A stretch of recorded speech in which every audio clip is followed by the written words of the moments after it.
Okay, well, it is, I have 8:06. I guess we should get started and hopefully other people will pop in if they can make it. All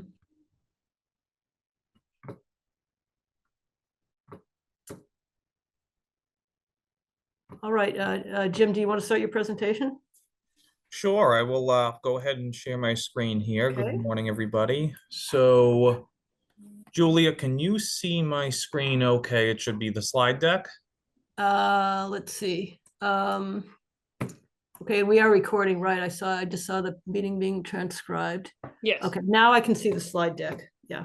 Okay. And I just wanted to introduce, we have Patrick, I assume that's you, Patrick Song, our newest member. Can he, actually, I wonder if some of these people are having trouble unmuting too. I made everyone a co-host, so they should be able to unmute. Okay, all right.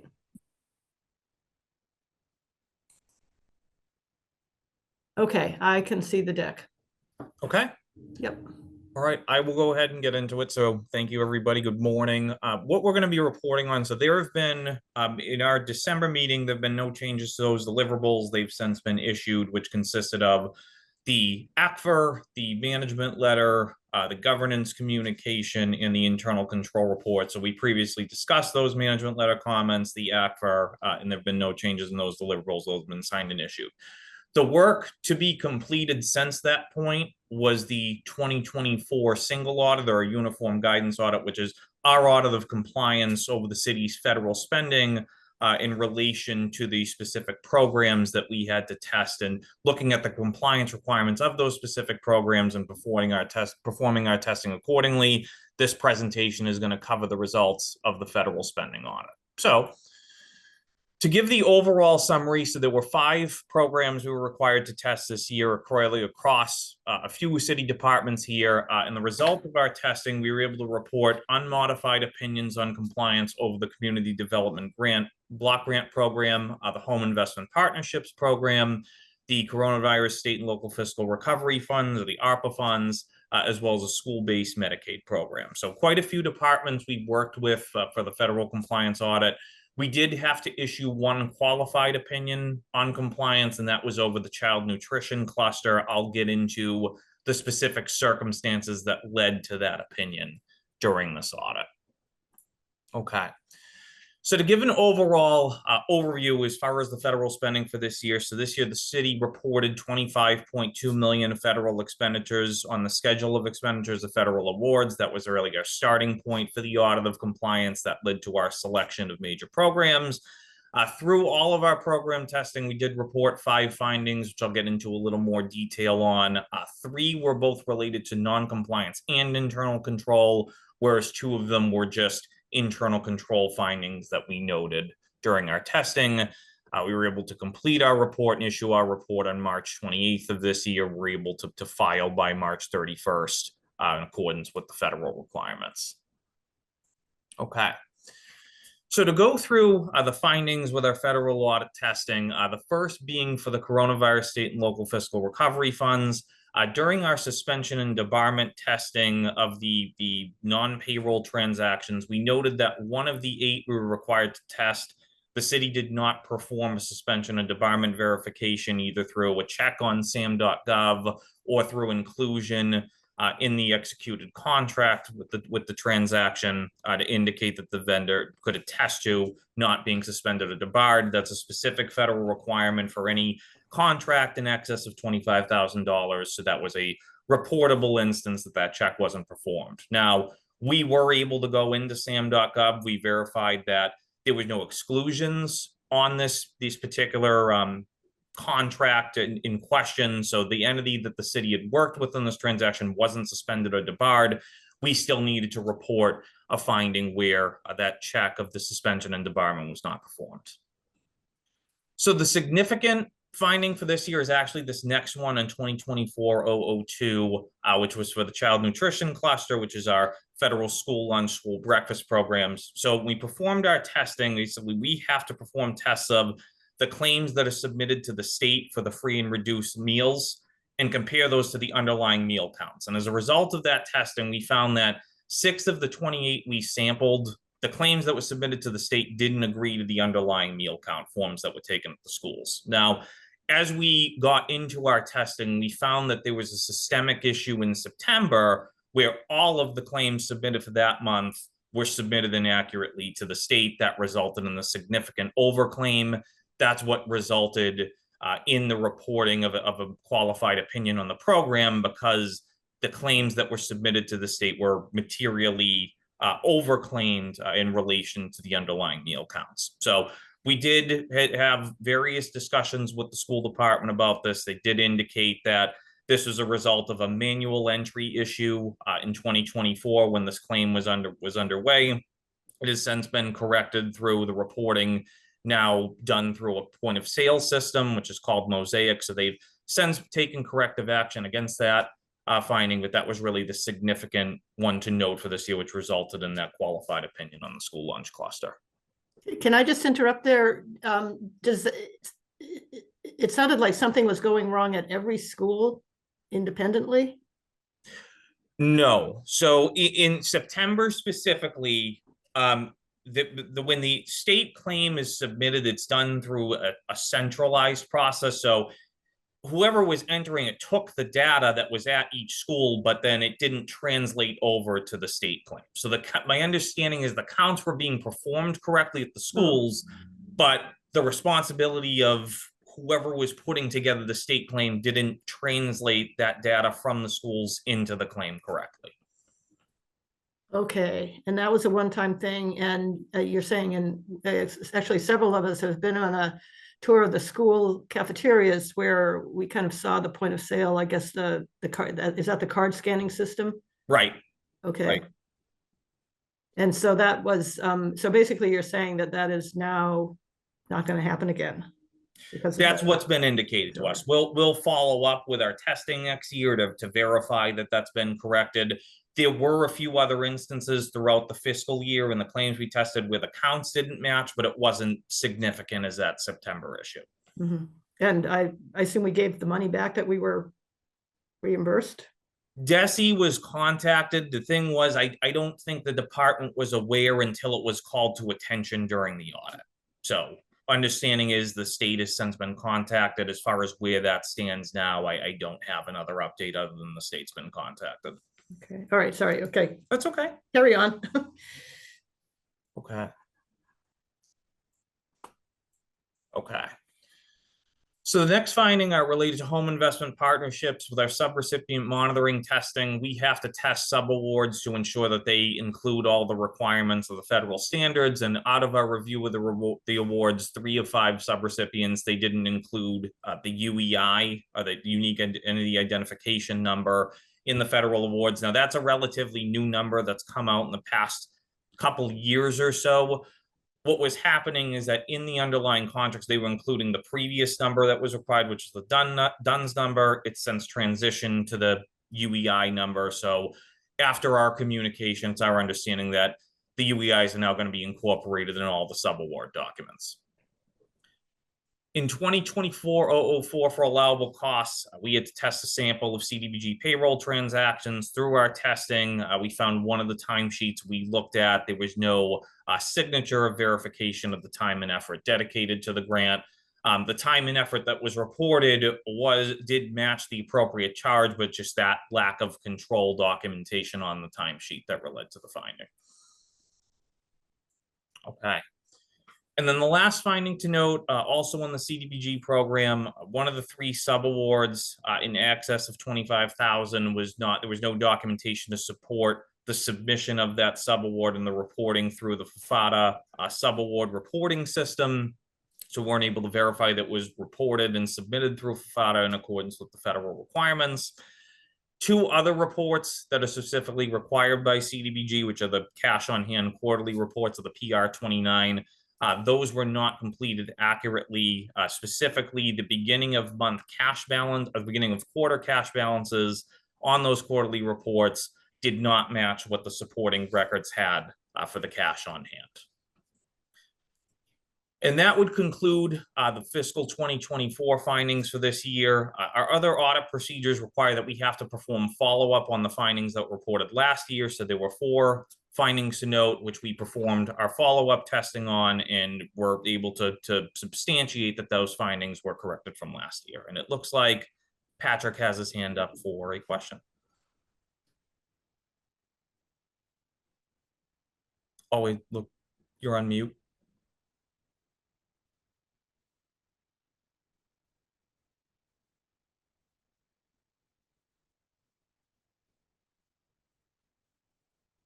Is he unmuted yet? No, he's still muted. Just we Uh-oh. need to allow him to unmute. Yeah, I thought There we go. we had. I just did again. Yeah, he is a yep. Hello, everybody.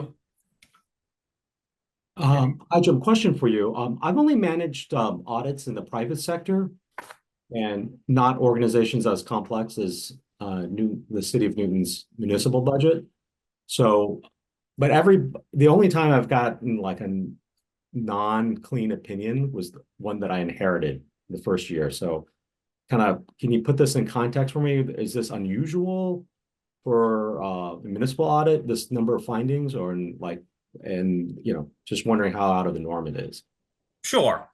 So for sheer volume, with $25 million of spending, 5 programs to audit, but we look at 5 findings, I would say that's definitely not out of the norm to have that volume with 5 programs. You're looking at roughly an average of a finding a program, which I wouldn't call that volume instance out of the norm. I would say with the qualified opinion on the school lunch program, that's probably more severe of a reporting instance than what we would normally see at a typical program. Now, it's specific to compliance. It doesn't have any impact on the city's financial statements or no impact as far as the schedule of expenditures of federal awards. But in relation to that specific program, to have that compliance opinion modified, I would say is somewhat unusual. It's not something that that we would. It's more of a severe reporting instance than for the other programs that we come across. Thank you. Looks like Alex has a question. Yeah, so I just had a question on the first finding in relation to suspension and debarment. As you guys were performing testing, where did the control breakdown occur? Like, is this, sort of a manual check the box sort of thing, or yeah, just kind of how did this one, where did the breakdown occur? I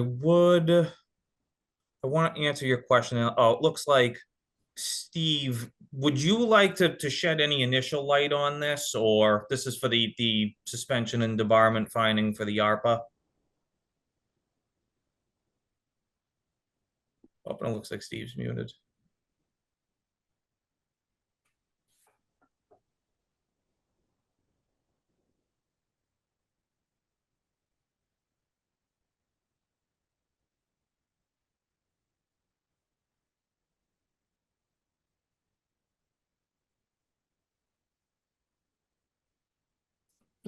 Thanks. I just got unmuted. Sorry for being late.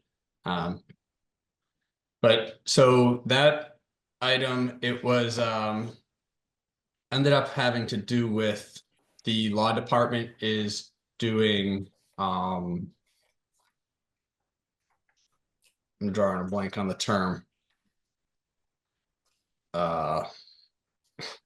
They're doing easements, and they're taking land property on the front of Com Ave.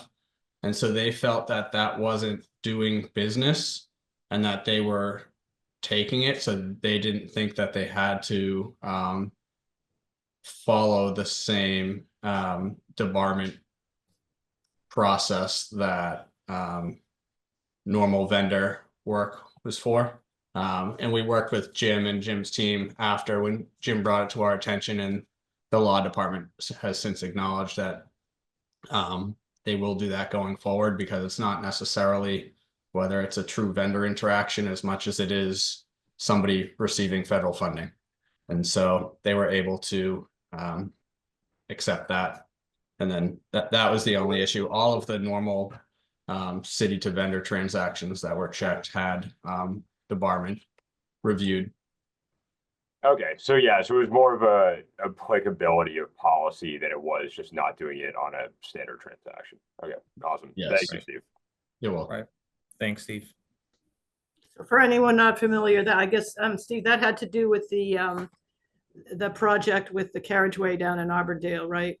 As I recall, there was some minor land takings along the edge of that. Yes, that was the word I couldn't think of. The carriageway easements. That's So is there, so this is a sort of an unusual thing, but is there anything else that might crop up in the future where it would not be thought to be a vendor, but it really is, sort of to prevent this from happening again? This type of thing is pretty unique. And typically an easement, we would be going through the operating budget, but we have Right. the ARPA funds that because of the lost revenue category essentially of ARPA is that piece doesn't have restrictions that some other federal funds would have as far as what programs they can be used on. We still need to follow the federal grant guidelines, which was the slip up here. But something like that wouldn't typically flow through a federal grant. Yeah, so it was kind of the confluence of the type of transaction and it also being done with ARPA, which we won't be doing much more of. Okay. All right, thank you. You're welcome.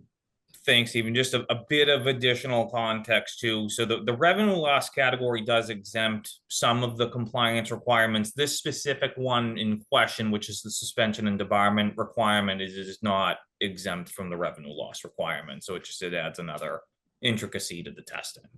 So, and it looks like, Patrick, you have your hand up. Yeah, question from the newbie. I've only been through this report once. There's no repeat findings, right? On this specific report, that's correct. No repeats from last year. And have we, which is good, that's a good thing. Have we had, in the history of audits for the city, have we had repeat findings? And how long have you guys been doing this work for the city? I myself, so the audit team, including myself, we actually transitioned from the previous team this year. With the city and our firm specifically, I want to say it's somewhere over 10 years. I don't recall the specific timeline, but we've rotated our team. So this is the first year rotation of a new team.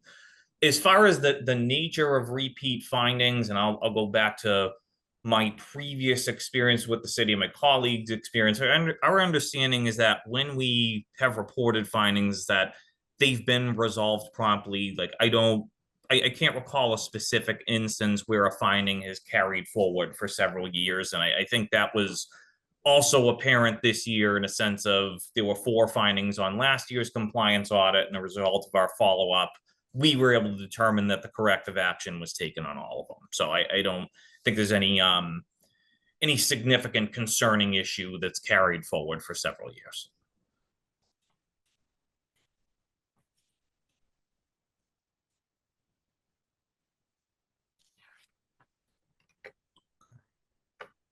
And did you have more, or I was wondering if we could sort of go over on the rest of the items, what the actual fix is?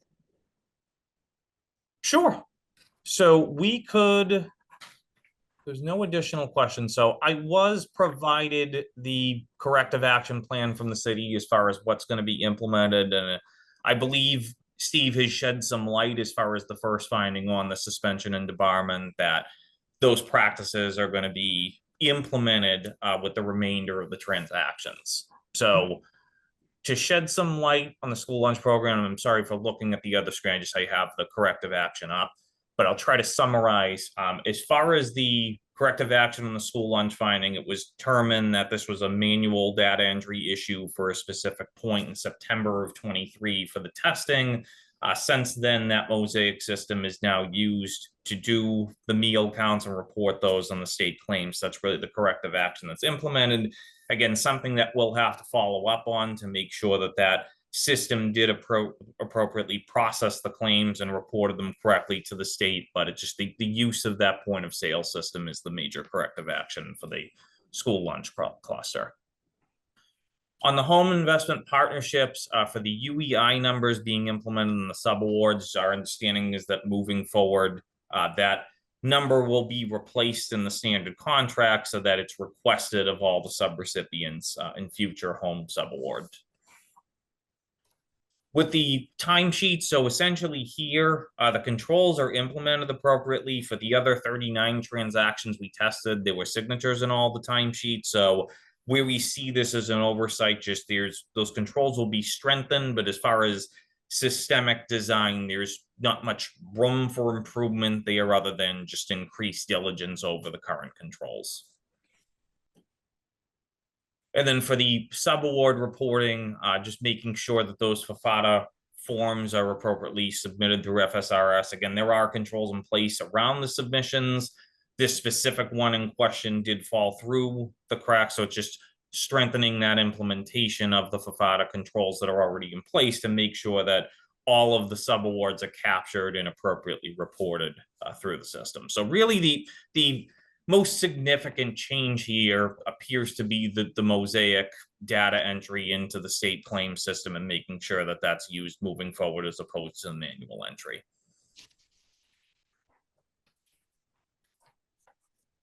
And so that item, looking for the page here, it caused us to be in a separate category. I think we're high risk versus last year we were not high risk. That's correct. So typically that would determine the city to be a high-risk auditee when you have a modified compliance opinion on one of the federal programs, but I'm just double checking right now. So actually you guys were required high risk in the prior year as well. So that had actually carried forward because of the 2024 audit results. There was a single audit finding that resulted in the material weakness over compliance. So essentially the finding for this year is that the city will continue to be determined a high risk auditee.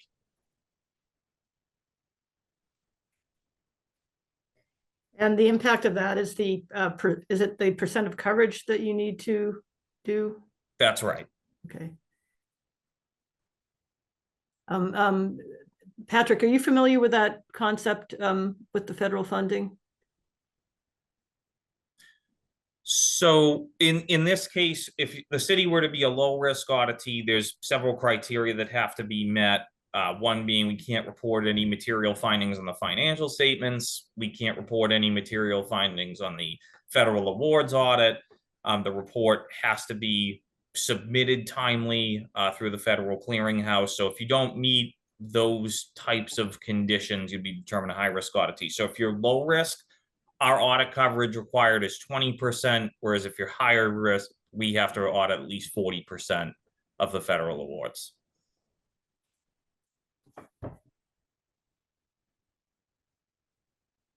And then there's the separate concept where you have to audit certain categories anyway.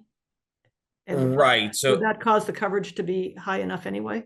Yes, that could certainly happen. So in this case, if we look at child nutrition cluster specifically, where you had that material finding, the likelihood is that that's going to result in us determining that program is high risk next year. So that's something we'll have to audit, assuming that the expenditure volume is comparable to this year's audit. Which I think it would be basically, right, because it's the same batch of kids mostly. Right. So yes, there's typically circumstances where we're going to have to pick programs because of other types of qualitative requirements in addition to the high risk requirement. Okay. Are there any other questions regarding the single audit?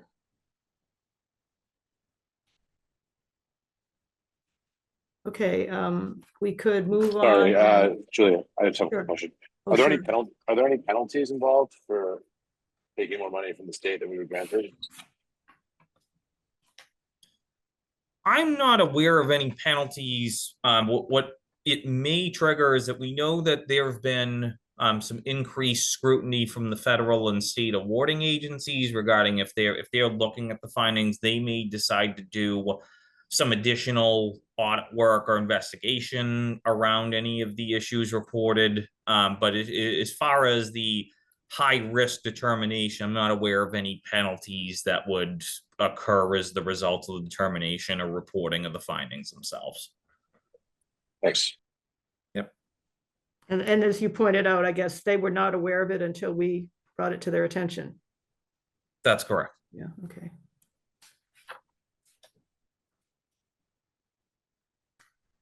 Okay, I think we need a vote to send the audit report to the Finance Committee.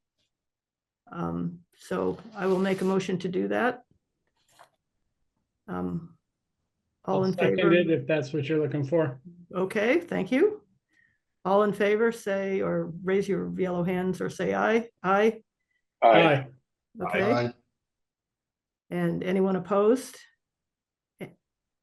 Anyone abstaining? Okay. All right, and so we could talk about the plan for the FY25 audit, and I guess we usually sort of talk about suggestions for the special projects topics. And Jim, do you want to explain that for the new people?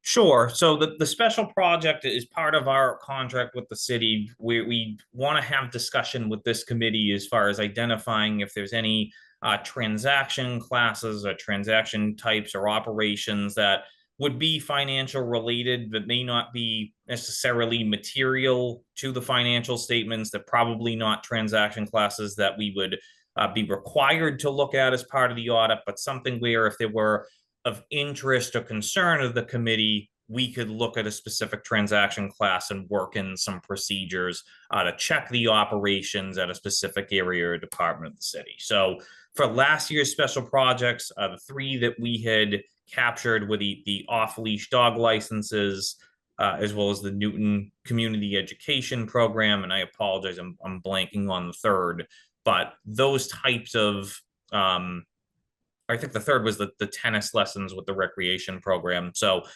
identifying specific transaction types that aren't necessarily material, but of enough interest to the city to where we could perform some procedures around them and provide some recommendations if there's any suggestions for improvement with sound practices. So, and I mean, in the past, I guess we've done athletic receipts,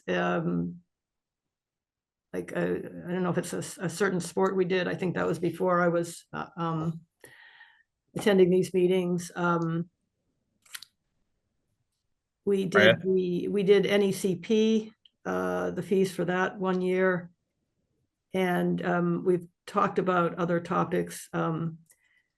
Steve, was there anything you think we should be looking at, or that I know last year, I guess we considered doing student activity fees, which we hadn't done in a while. And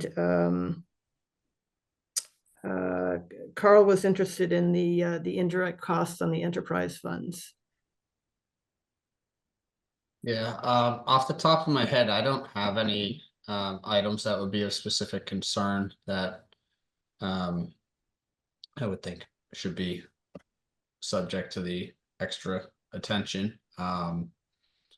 Okay. But One thought, Counselor Maliki, Okay, yeah. if that's all right, and it might be, Steve, it might be we might be jumping the gun on this, but I just do, I think it's worth considering. We are, believe it or not, we're still going through the process of rounding up the paperwork and the kind of getting aligned to the current state law on all of our revolving accounts. We hope that by early fall, we have all of those in place and operating at the various departments, and primarily Parks and Rec, because they have the preponderance of them. I'm wondering if that might be it might be worthwhile just taking a look after they're set up, that is, just to make sure that, you know, the right controls are in place. And Jim, for your benefit, what all of that really means is, you know, we've talked about the kind of the license fees for off-leash dogs. We've talked about a few of these instances where the city takes in fees or, you know, from residents, and we apply them to different programs. Right. Most of those program fees are meant to be allocated or spent on only a particular program, but not all of them. All of the rules will be now documented, and here's where this money goes. It's meant to go for these projects, or this money that we take in can go to anything that falls under Parks and Rec, or whatever the instance might be. That might be a worthwhile undertaking, but it might be too soon to do that, depending on the timing of your team's efforts. Because this is not yet in place, but it will be by fall. It also might be a massive undertaking, and we might need to be more specific than that. I don't know. Right. We could anticipate if there were specific programs that we could test, we could certainly work that in. And it's something that we could also revisit during our final field work in the fall. From a logistical standpoint, if there were anything additional we could pinpoint, it would be beneficial that we could get that testing done in our planning work. But I think we could always circle back to see the status of the revolving funds and the additional pieces being implemented to see if there's any specific selections we could make or to develop an approach that we could work into the final audit. I think that would be something we could be flexible with. So I was just gonna add, Councilor Oliver, correct me if I'm wrong, but these revolving funds were all, for the most part, set up, 15, 20, 25 plus years ago. And the Municipal Modernization Act required that we recodify them. That's right. And we have dozens and dozens of revolving funds. So it's taken quite a long time with departments and the law department kind of get everything in order, because when we do this process, we want to draw out the specifics of each revolving fund, which over the last 20, 25 years, when many of these were actually approved through council, a lot of that documentation is nowhere to be found. We've asked the city archivist for it unsuccessfully. So they've all been existing under the parameters that they should exist. It's up the process of re-getting these on the books with the updated municipal finance law. Yeah, I mean, everything you just said is 100% accurate. I think really the majority of the time delay has literally just been getting to this work. The work itself hasn't been terribly burdensome. Most, if not all of the revolving accounts are being used for known purposes by the current departments. It's literally getting the 2 to 3 sentence definition for each one kind of lined up. Here's the account number, here's what's going on, right? And then we have to pass or collectively put those into an ordinance, explain it, get it through the finance committee and through city council. But really then it's just kind of a matter of what I'm bringing up this morning is that spot check after that's all in place, just to make sure that we've got good controls in place to make sure that's happening. And that it is happening. That's the only reason I brought it up.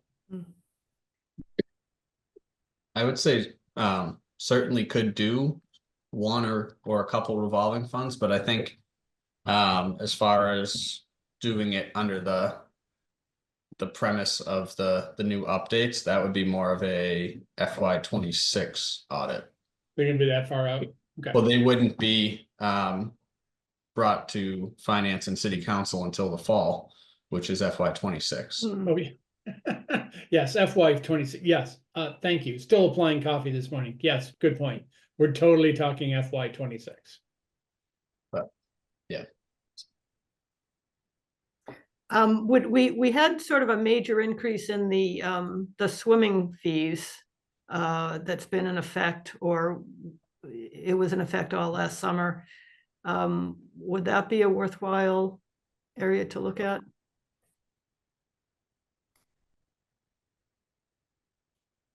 I think so. I've heard concerns and questions about that as well. About the actual size of the fee or how they're being applied and used and tracked? I guess, I Could be mean, different. receipts and, is that one of the, is that one of the funds that has to go to where the fees have to go to that specific program? Yes, that I believe will have its own revolving account. Revolving because it can contain balances across fiscal years. Okay, Yeah, I just think the size and the increase make it an interesting one to look at. Sure, yep, fair enough. We sure that is the logic we applied back when Parks and Rec started to charge per player fees for all of the youth sports activities as well. So, Mhm. and yeah, what are they? They're somewhere on the order of $300 for. it was a season major or something. increase, and it Yeah. also, I think there's not the family option that there used to be, if I'm remembering Oh. correctly, but There is a family option. There is, al- okay. It's also pretty expensive. And Yeah. I'd say if we can do both the summer fees as well as the seasonal during the year fees, those are about $200 per every 3 months if using the indoor pool at North. We just package it into sort of all related swimming fees. That could be interesting. you're breaking up a little there, but the off-season fees would be the fee for using the Newton North Pool? Right. Okay, Yeah, exactly. So I was just saying we could do the summer fees and the year fees. If you could do kind of one package, look at the all swimming related fees. Jim, does that make sense? It Do we does. need I to just package want to our- clarify, so the specific Okay. fees in question, this is for the use of the pools and not the fees associated with like a student's participation on a swim team, right? Right, Okay. yeah, So, and we've done similar projects like this with other communities, so that's something we'd be happy to look at and something we could actually work into our planning. If everybody's on board, we can start that process sooner rather than later. So, Yeah. I would be on board. I think Julia and David, to your point, this is a good one because there was a steep increase with the opening of Gaff Pool. I think we did receive quite a few emails like, the holy moly, how much? So yeah, this makes a lot of sense. And then we can worry about the more kind of the broader implications of revolving accounts next. yeah, and Jim, just for your information, so we've got a brand new Gath Pool that opened last summer. We have Crystal Lake. There's the fee structure. It's sort of complicated because you can pay a fee to do one or the other. They used to be equal fees. Gath Pool is now, I think, much more expensive than Crystal Lake because the Crystal Lake bathhouse is a dump.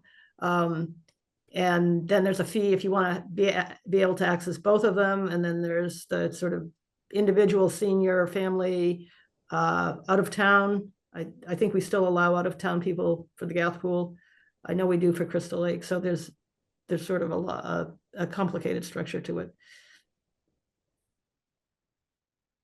Okay, and we usually have try to do one sort of city side and one school related project. Any ideas for that, for the school one? Julia, it looked like Carl had his hand up. Okay, Carl. Yeah, thanks. Just on the pool question, and this may be a question for Steve. Is the pool a revolving fund or an enterprise fund? It's a revolving fund.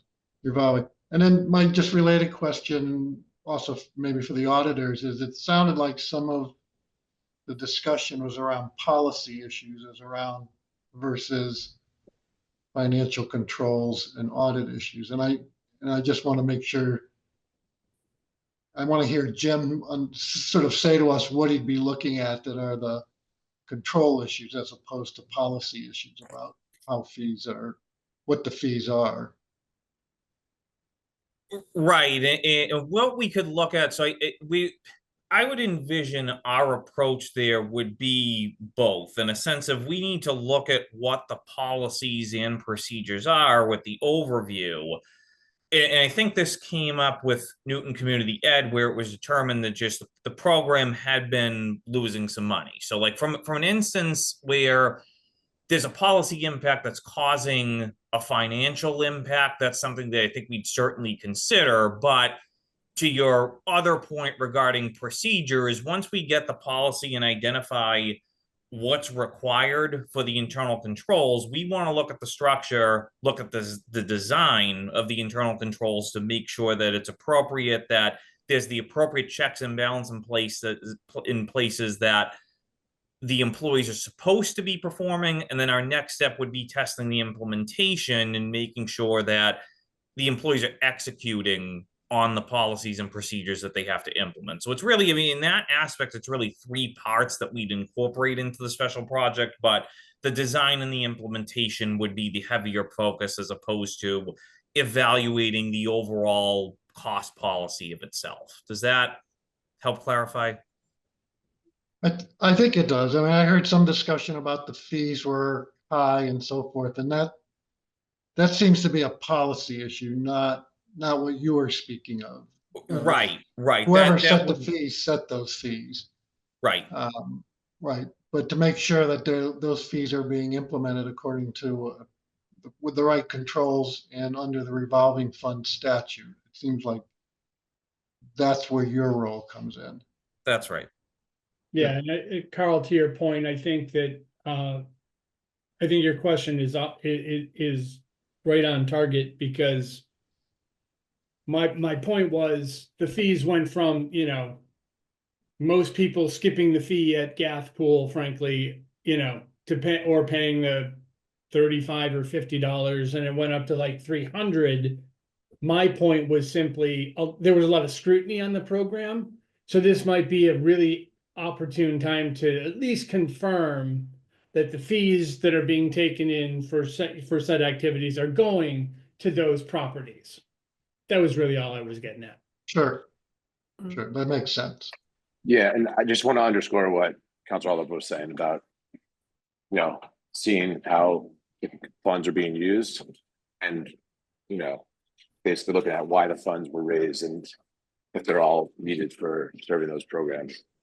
And just to give some historical context, the fees at Newton North, when I was a kid, were way different. They were year-long fees rather than seasonal. Obviously, everything is different as time goes on, but yeah, there's just been a lot of questions from residents on that. So it'd be good to have an audit so we can answer some of those questions.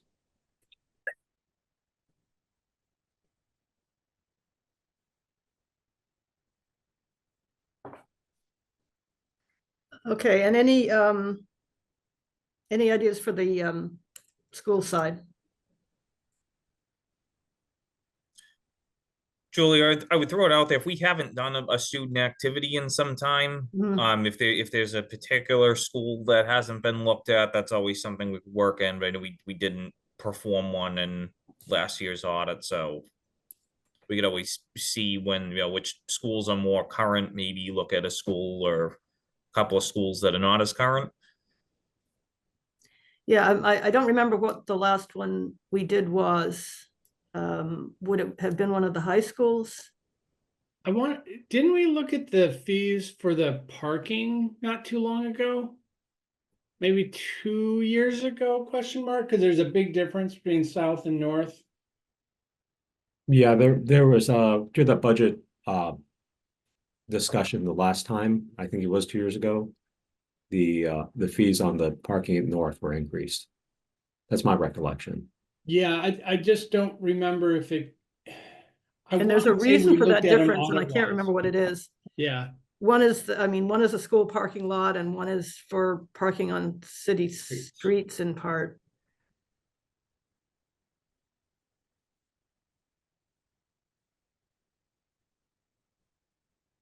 Just out of curiosity, are PTOs outside of the scope of this? I would assume so, but Correct. yeah, okay. I got a question. Do you guys do similar work for our peer communities in the area? Like other municipalities, yes. Yeah. I'm curious if there's a way for us you could quickly give us a sense of like comps, like as far as what other communities are doing for fees, rather than us like trying to figure this out blindly, so to speak, a market rates, like what's kind of standard. Because there's a lot of pressure on the school budget, and we're gonna have to try to make it up through like finding money in seat cushions and like things like this. So it might be able to articulate to the community, like if you're raising fees on parents, this is what, say, Lexington is doing. Don't be like so annoyed. And I think that, I mean, we have a little bit more economic diversity than our peer communities. So I think there are ways for us to mitigate that as well. Right, and that's something where just nothing comes to mind as far as like if there's a centralized location as far as the fees and policies. It's an interesting question as far as if there's a way to gauge what other communities are doing and how we could convey that. It's I wouldn't have an answer offhand, but I could see. Is there like a specific program you're interested in, Patrick, or a specific department or anything? I think it's just kind of across the board. I'm just wondering if you guys happen to have something off the shelf. If not, I'll take it up with Dr. Nolan. I mean, she's president of the New England Superintendent Association. I'll flag it for her as a way to look for money and sell it to the community. I can ask around and see if there's a centralized spot, just nothing comes to mind. Have we done anything with school bus fees in recent years? Yeah, I think we have. Okay. And there's a thing now about trying to just do the state requirement for private school families. Right. I mean, they're looking everywhere.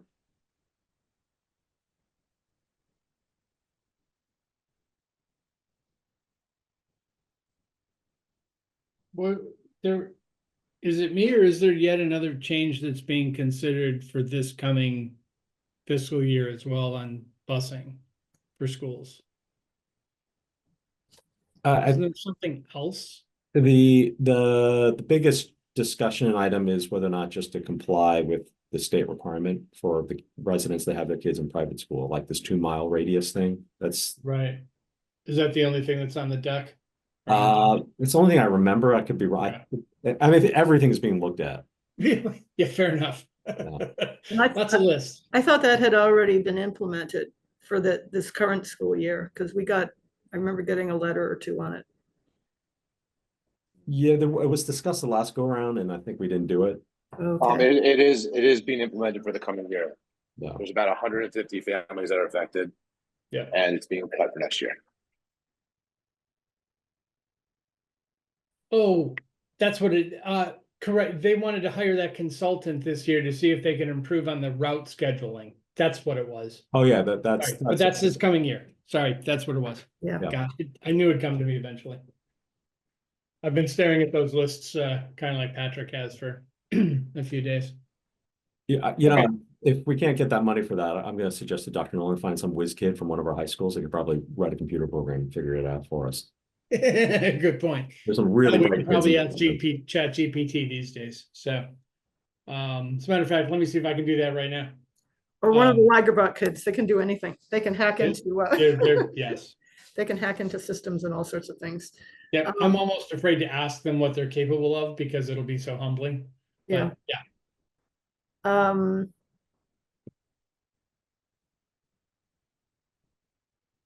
Well, do we need to come up with this list right now, Jim? Because we've got two of a couple, right? Or one of a couple. Yeah, I mean, oh, sorry, Julia, go ahead. Yeah, I mean, we can think about it some more, and Jim, when would you want to sort of know what topic we'd like to do? I think we have some flexibility with the school program, so that's something we can touch base with. See, I think as long as we knew by the fall, I think we'd be okay to work it in, because knowing that we have the swimming fees, if that's definitive, assuming it is, we'll get started on that in our planning and get that scheduled. So that will release some compression from the fall as far as getting the projects done. Okay.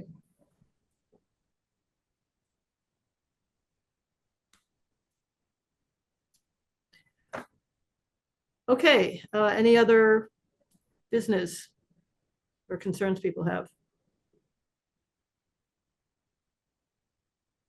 No, but thanks. And again, I'll add my 2 cents to, or my apologies to, Stephen Curley's apologies for being a couple minutes tardy. I don't know what it is, but you get ready for one of these Zoom calls ahead of time, and then you just lose track of the last 5 minutes of planning, and 6 minutes later, Julie's texting me like, "Where are you?" Sorry, so my apologies. Should we be scheduling the next meeting, or is that a little premature? I feel like we That's, usually do. we can get it on the calendar.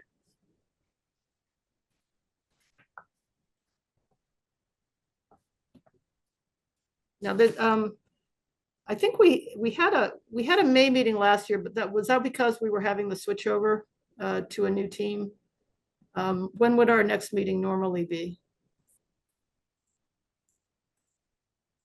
I believe we wouldn't meet again until the fall, so I don't know if September works for getting those special projects in for the auditors.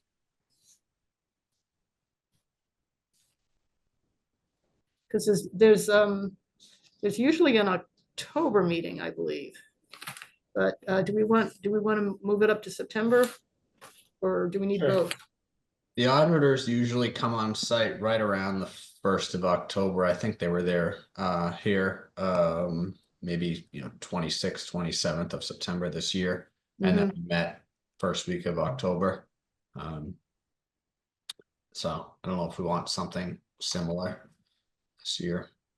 I can nail down the actual on-site audit date with Jim at a later time, but at least to get his team's feet wet in the audit before the meeting. So are you saying you'd want to coordinate it with them being on site? Early October would be fine, because we'll at least have it started to some degree at that point. Yeah, it looks like we did October 8 last fall. And October 11 the year before. I'm just looking at my Google Calendar. Well, October 8th is a Wednesday, which is a fantastic day to have an early morning meeting. I know we want to avoid the day that David Mickley can't make it, so I think Wednesdays are good, right, David? Absolutely. Okay. Okay. Thank you. All right. So next meeting, October 8th. Works for me. Sounds good. And if people want to send suggestions, I guess to avoid open meeting law issues, I guess send them to a central person like me, maybe send to me and Stephen. If you have any ideas for a school area you'd like to be an area of focus. And we can pick one or make recommendations. Will do. Okay. All right, so I think we can adjourn and thank you, everyone. Thank Thanks, you. everyone. Thanks, Appreciate it. everybody. Okay. Have a great Bye-bye. Wednesday. Everyone. All right.